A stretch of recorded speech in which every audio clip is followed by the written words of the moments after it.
Rich Dad, Poor Dad is a personal finance book written by Robert T. Kiyosaki, first published in the late 1990s, and it has since become one of the most influential money books ever written.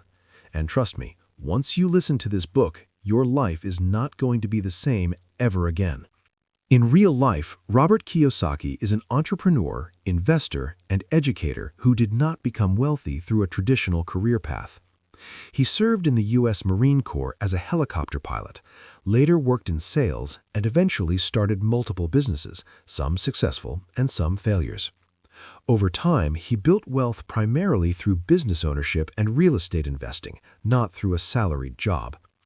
Kiyosaki later founded the Rich Dad brand, which focuses on financial education through books, games, and seminars.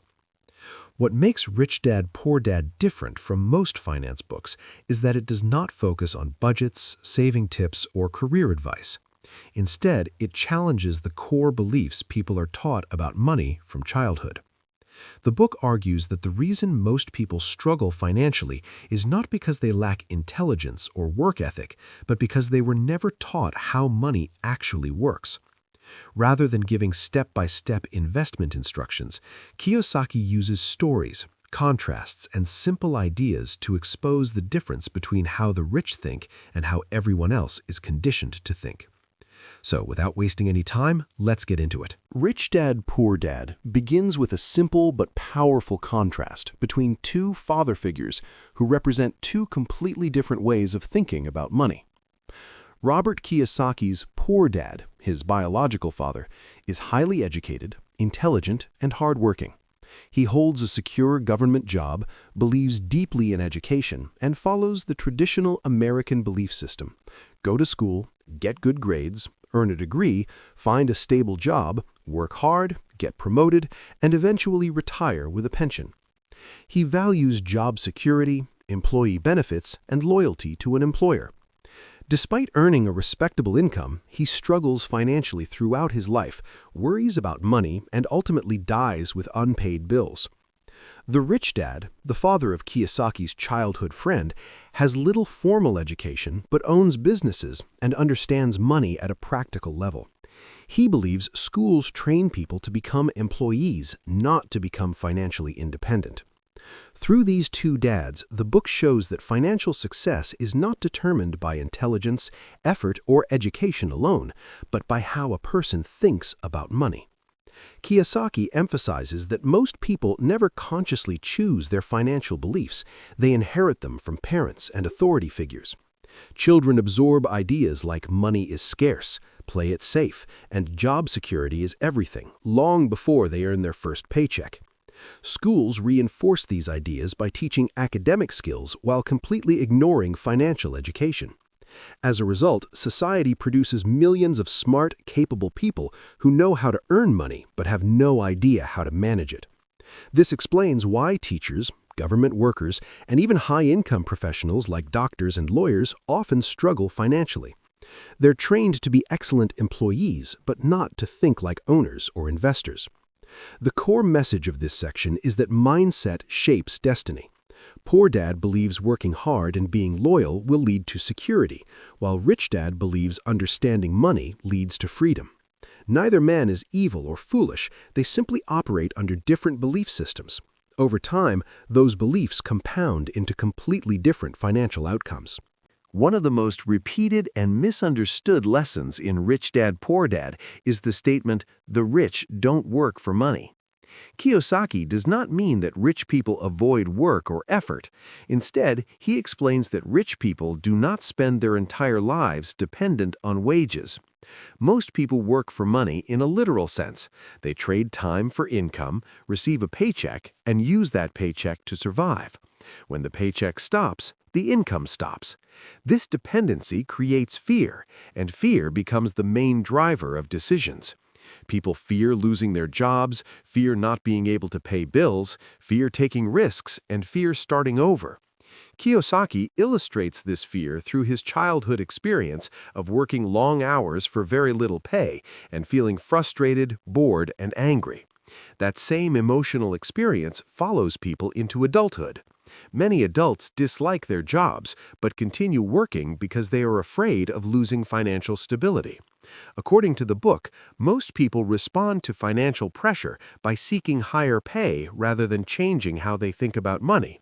They believe a raise, promotion, or better job will solve their problems. However, Kiyosaki argues that higher income often leads to higher expenses. A person earning $50,000 struggles, but a person earning $150,000 can struggle just as much if their lifestyle expands.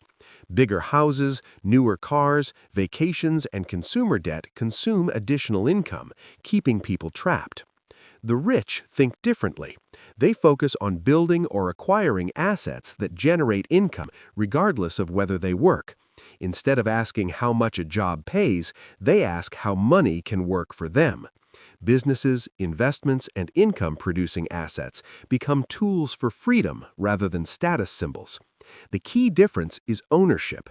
Employees work for owners, while owners build systems that others work in.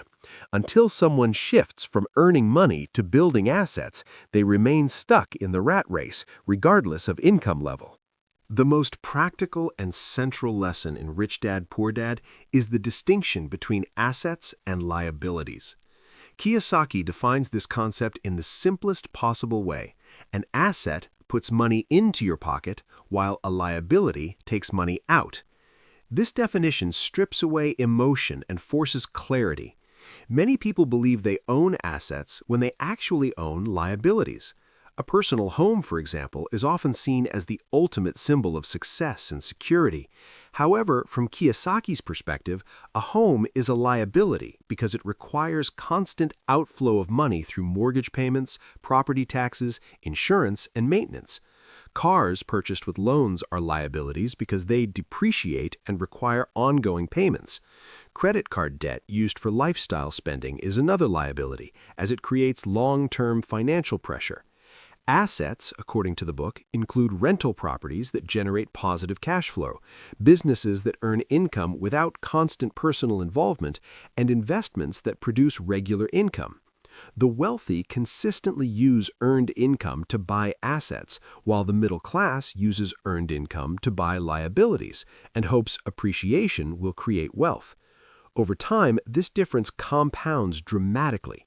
The rich build streams of income that reduce their reliance on work, while the middle class becomes increasingly dependent on salaries. Kiyosaki emphasizes that wealth is not measured by income or net worth on paper, but by cash flow. True financial freedom comes when assets generate enough income to cover living expenses. The book repeatedly stresses that increasing income without increasing assets only deepens dependency. Wealth is built by acquiring assets first and allowing them to pay for lifestyle choices later. Another major theme in Rich Dad, Poor Dad is the role of taxes and corporations in wealth creation. Kiyosaki explains that employees are paid first and taxed immediately, while business owners and investors earn money, deduct expenses, and pay taxes last. This difference exists because employees are trained to follow rules, while business owners are trained to understand systems.